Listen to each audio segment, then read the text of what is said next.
TDP 150 స్థానాల్లో పోటీ చేస్తుందని నారా లోకేష్ స్పష్టం చేశారు. టీడీపీ ఒంటరిగా పోటీ చేస్తే 160 స్థానాలు గెలుచుకుంటుందని ఏపీ టీడీపీ అధ్యక్షుడు అచ్చెన్నాయుడు అన్నారు.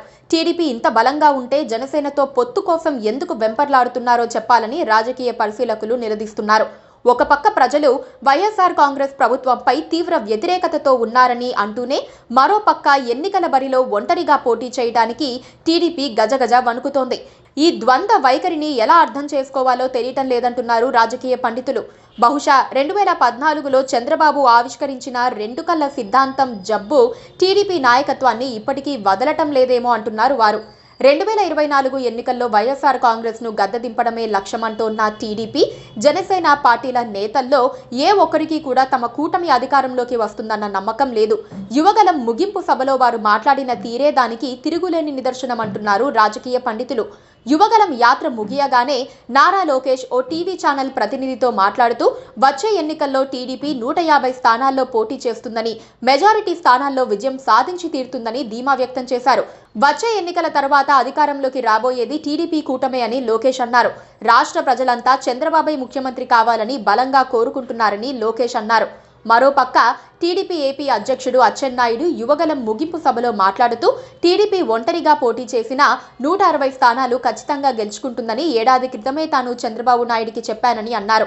ఇక ఇదే యువగలం ముగింపు సభలో జనసేన అధినేత పవన్ కళ్యాణ్ మాట్లాడుతూ వచ్చే ఎన్నికల్లో టీడీపీ జనసేన ప్రభుత్వం తెచ్చుకుందాం, జగన్మోహన్ రెడ్డిని ఇంటికి పంపేద్దామన్నారు. టీడీపీ అధినేత చంద్రబాబు నాయుడు స్కిల్ స్కామ్ కేసులో అరెస్ట్ అయ్యి కొండంత కష్టంలో ఉన్నప్పుడు 5 కోట్ల మంది ఆంధ్రుల కోసం చంద్రబాబుకు అండగా నిలిచానని అన్నారు పవన్. టీడీపీ జనసేనల మైత్రి వీలైనంత ఎక్కువ కాలం కొనసాగాలని, దానికి బీజేపీ ఆశీస్సులు ఉండాలని తాను ఆకాంక్షిస్తున్నట్లు పవన్ కళ్యాణ్ అన్నారు. నారా లోకేష్ చెప్పినట్లు 150 స్థానాల్లో పోటీ చేయగలిగే పరిస్థితిలో టీడీపీ ఉండి చంద్రబాబే ముఖ్యమంత్రి కావాలని 5 కోట్ల మంది ఆంధ్రులు ఆకాంక్షిస్తూ ఉంటే, పవన్ కళ్యాణ్ చెప్పినట్లు జగన్మోహన్ రెడ్డిపై రాష్ట్ర వ్యాప్తంగా తీవ్ర వ్యతిరేకత పెళ్లిబుక్కుతున్నదే నిజమైతే, అచ్చెన్నాయుడు ఏడాది క్రితమే అంచనా వేసినట్లు టీడీపీ ఎవరితోనూ పొత్తు లేకుండానే 160 స్థానాలు గెలవగలిగే సత్తా ఉన్నదే అయితే, అసలు టీడీపీ నాయకత్వం జనసేనతో పొత్తు కోసం అంతగా వెంపర్లాడడం ఎందుకు అని రాజకీయ పండితులు నిలదీస్తున్నారు. తెలుగుదేశం నేతల వ్యాఖ్యలు గందరగోళం సృష్టిస్తున్నాయని వారంటున్నారు.